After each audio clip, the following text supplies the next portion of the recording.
0111 Mumbai Chhatrapati Shivaji Maharaj terminus Madgaon Konkan Kanya. कावीळ तापले चांगली आणि असं सोपानी तेल लावायचं, तेवढी त्या सोपाची चव पण येते त्याला।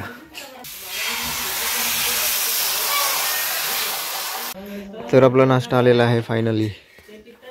चहा, कोरा चहा, पुन्हा एकदा कोरा चहा घेतला आणि मस्त त्याच्यासोबत घावणे, मस्त चहा पितोय। नमस्कार, मी रमेश जोडे, पुन्हा एकदा स्वागत आहे मित्रांनो तुमचं आजच्या एक नवीन व्हिडिओमध्ये। तर फायनली गावी चाललेलो आहे आणि गावी चाललेलो आहे लग्नासाठी। लग्न पण आहे आणि नंतर शिमगा पण आहे, बघूया आता किती दिवस राहणं होतं। चिकू आहे, चिकू पण आले, आता लग्नाला येणार आहे। लग्न लावून चिकू रिटर्न येणार आहे मुंबईला।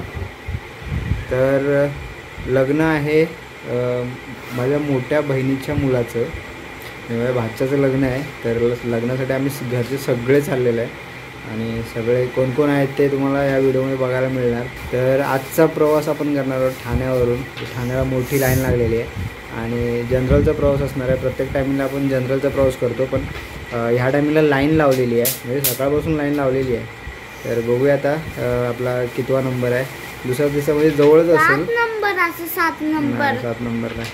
तर चला, उशीर झाला आहे, ठाण्याला जाऊया डायरेक्टली। 11 वाजता ट्रेन आहे, 11 वाजता। बाय बाय, चलो बाय, बटाटा सी यू लेट। 7 नंबरला इकडे मागे लाईन लागते, अजून भरपूर मागे आहे। कोकण कन्याची लाईन बघा किती आहे, तिथपासून स्टार्ट झाले।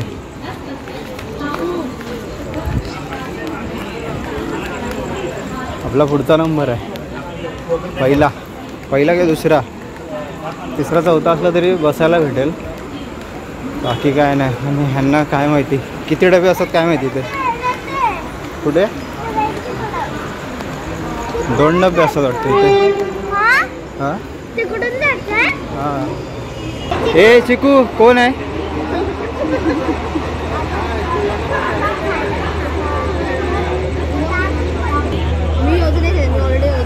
अच्छा, बॅग आहेत की काय आहेत? सगळे किती आहेत? 1 2 3 4 5, किती दिवस?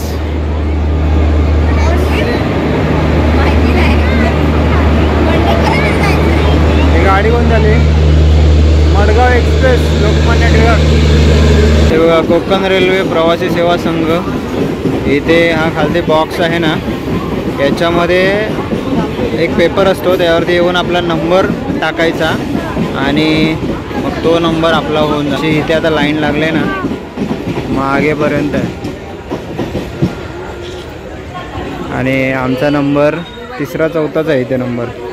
तर आम्हाला मस्त व्यवस्थित बसायला भेटेल आज, नाहीतर जनरलनी प्रवास होतो वरती बसून, आज मस्त बसायला भेटणार आहे।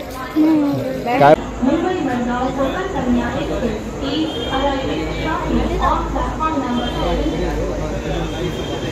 कोकण कन्या आलेली आहे, बरोबर 12ला 5 मिनिटं आहेत। मडगाव, बापरे, जनरल डब्यात खालती बसून आहेत।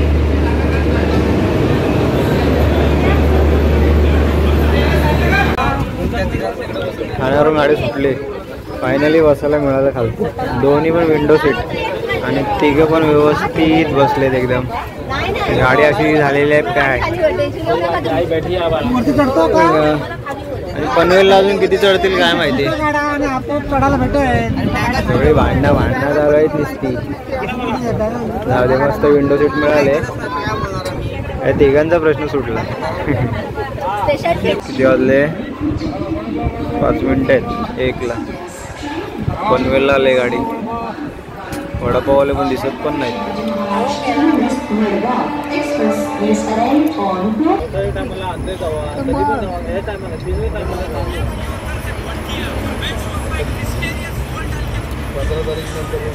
छत्रपती शिवाजी महाराज टर्मिनस बरोबर 5 वाजता संगमेश्वर।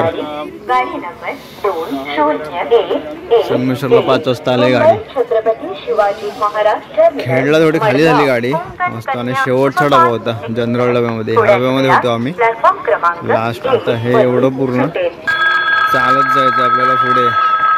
आणि सकाळ सकाळी थंडी लागते ना जबरदस्त.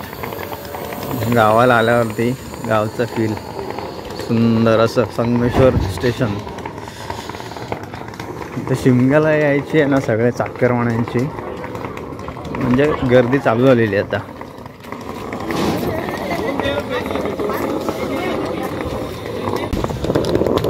गेली कोकण कन्या. आणि थंडी भरपूर वाजायला लागली सकाळ सकाळी. कुडकुडत जायचं आहे आता. पुढे बघूया कसं जायचं आहे ते. रिक्षा बघायला लागणार. हे रिक्षाने जाणार आहे. बघूया रिक्षाने जाऊ. 5 वाजता आता रिक्षा भेटली. आम्ही 6 वाजेपर्यंत पोहोचू घरी. Sangameshwar railway station. सकाळी एवढी काहीच पब्लिक नाही एवढी. आता कोकणकडनं आलेली पब्लिक आहे एवढी. आता बाहेर गर्दी आहे जाण्यासाठी. ऑप्शन बघूया काय आहे. चहा प्यायचे. ए चल चहा नाही पिणारस. इकडे इकडे इकडे. हे कोणता डान्स करत होता. हे डान्स कोणता करत होता स्टेशनला. देंगे देंगे देंगे नाही देंगे. कसा माझा होता मग असे. ए आता नाही. घरी गेल्यावर हा नक्की. कोणती कोणती देंगे. घरी गेलं मला रे सकाळी उजळल्यावरती. हां चहा पिता तिथे. इथेच आहे ना टी स्टॉल आहे मस्त. सकाळी ओपन असतो पहिल्या गाडीला, म्हणजे जेव्हा गाडी येते तेव्हा लवकर उघडतो. जरा गर्दी आहे. बघूया आपल्याला रिक्षा भेटते, कारण हे सगळे आहेत ना एका रिक्षामध्ये बसलो. एवढं सामान आहे. अजून हे चिल्लर पार्टी आहेत 3 जण. 3 आणि आम्ही 4 जण 7 जण. आणि हे एवढं सामान. बापरे आमचा गावचा चढला पाहिजे बस. हे कसा नाच होता सांग. कोणता देंगे देंगे कसा कसा कसा. ही समोर लाईन लागलेली बघताय ती बससाठी आहे. अजून बस आली आहे ना. रिक्षा येतात पण आम्हाला काही रिक्षा भेटत नाही आहे. हे बघा हे पूर्ण इथपर्यंत लाईन लागली आहे मागे. आणि बस वाटतं ह्या साईडला लागते इथे. आता इथे थोडा स्पेस वाढला आहे. इथे झाडं वगैरे कटिंग केले तर रात्रीचे काही दिसत नाही आहे. जास्त लागले हाताला. अरे विघ्न्या जास्त लागले हाताला. फ्रॅक्चर झाला काय की. प्लास्टर केलाय की. हा एवढं. बापरे आपला विघ्न्या पडला. त्याच्या हाताला लावलंय प्लास्टर लावलाय. लागलंय जोरात. आणि पेरवीन बघा. पेरू ओ वहिनी बरे ना. पेरू किती छोटे छोटे पेरू आहेत. पिकलेत नाही. इथे पोरं येतात वाटतं काढायला पेरू. हा गे गावचे पेरू काढायला येतात पोरं. वांदर येतात पेरू न्यायला. आणि ह्या वर्षी आमचा आंबा भरपूर लागलाय. हा ना गे भरपूर लागलाय. आणि छोटे छोटे आंबे आहेत. कुठे हा बऱ्यापैकी लागलाय. फणस नाही ना.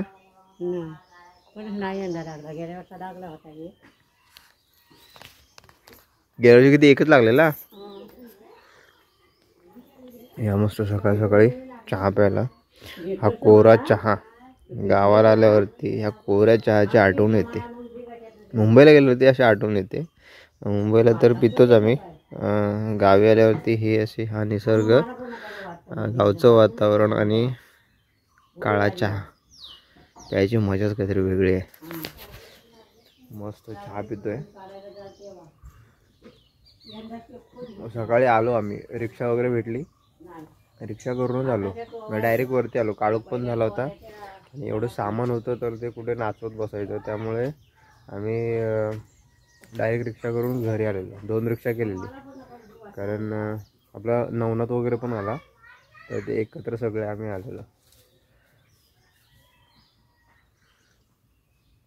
आणि मस्त कुठले मग असे फ्रेश झाले, थोडा चहा पितो.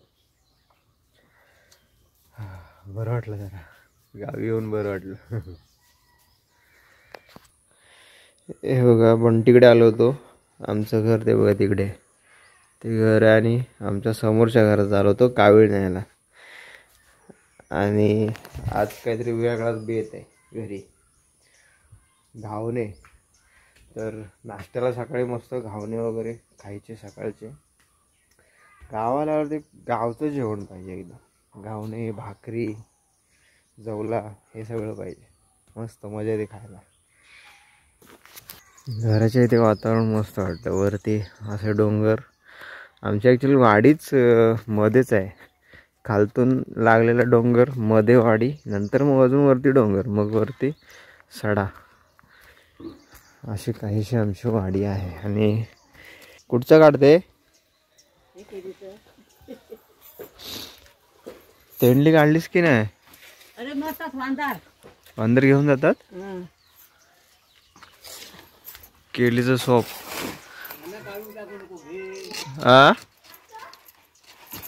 केळीचं सोप काढायचंय याला, घावण्याला तेल लावायला, कावीळला तेल लावायला.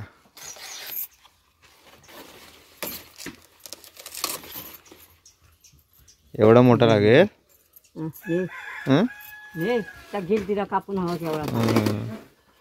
एक साईडने थोडं चेचायचं, नंतर मग तेल लावायचं. मस्त. हा पान, 2 केळी आहेत, पसवायच्या बाकी आहेत अजून. आजचे घावणे बनवायचे वहिनींच्याकडे कॉन्ट्रॅक्ट आहे. आणि हे आमचं किचन गावचं, ज्याला एकदम सुंदर असा कलर मारलेला आहे. Background black. जेव्हा घरी चूल पेटते ना, तेव्हा हे असं सगळं होतं. पूर्ण पडवीला काळे काळे नळे वगैरे झालेत, दिवाळं वगैरे काळी झालेत. चला आपण कॉन्सन्ट्रेट करूया आजच्या रेसिपीकडे. एक आहे तांदळाचं पीठ. तांदळाच्या पिठात मीठ वगैरे घालून घेतलं काय, पातळ करून ते आता सोडणार. काविळीवरती आपले घावणे खूप छान लागतात त्याच्यावरचे. कावीळ तापले चांगली, आणि असं सोपानी तेल लावायचं, तेवढी त्या सोपाची चव पण येते त्याला. कांद्याने पण लावतात, आणि हे गावाला असलं की असे केळीच्या सोपाने लावायचे.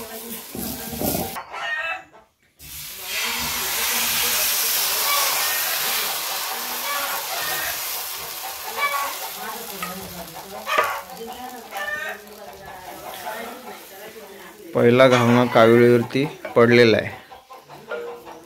व्यवस्थित परतले पाहिजेत, नाही तर एकदा काय होतात साईडनी चिपकतात आणि निघत नाहीत व्यवस्थित घावणे.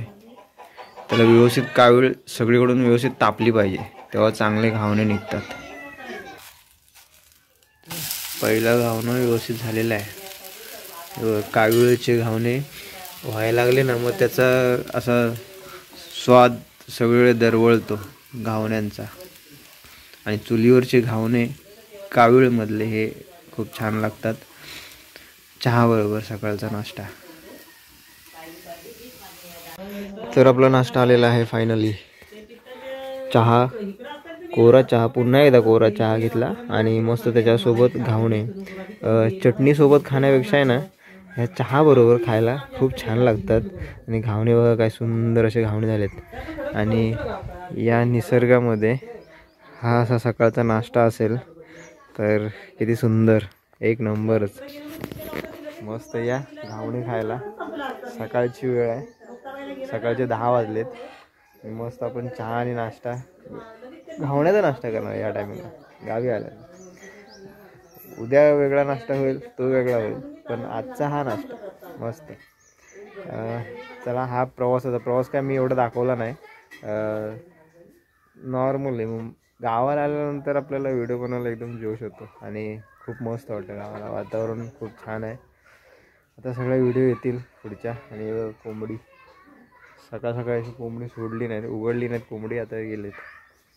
तर चला हा व्हिडिओ इथेच थांबवतो इथेच व्हिडिओ. ह्याच्यानंतरचा व्हिडिओ नवीन येईल. लग्नासाठी आलेला आहे आम्ही, तर लग्नाचे व्हिडिओ वगैरे येतील. तर चला हा व्हिडिओ तेच थांबवतोच. व्हिडिओ कशी वाटली कमेंट करून नक्की सांगा. आणि आपल्या चॅनलवरती नवीन असेल तर सबस्क्राईब करायला विसरू नका. चला बाय बाय. या नाश्ता करायला, घावणे खायला.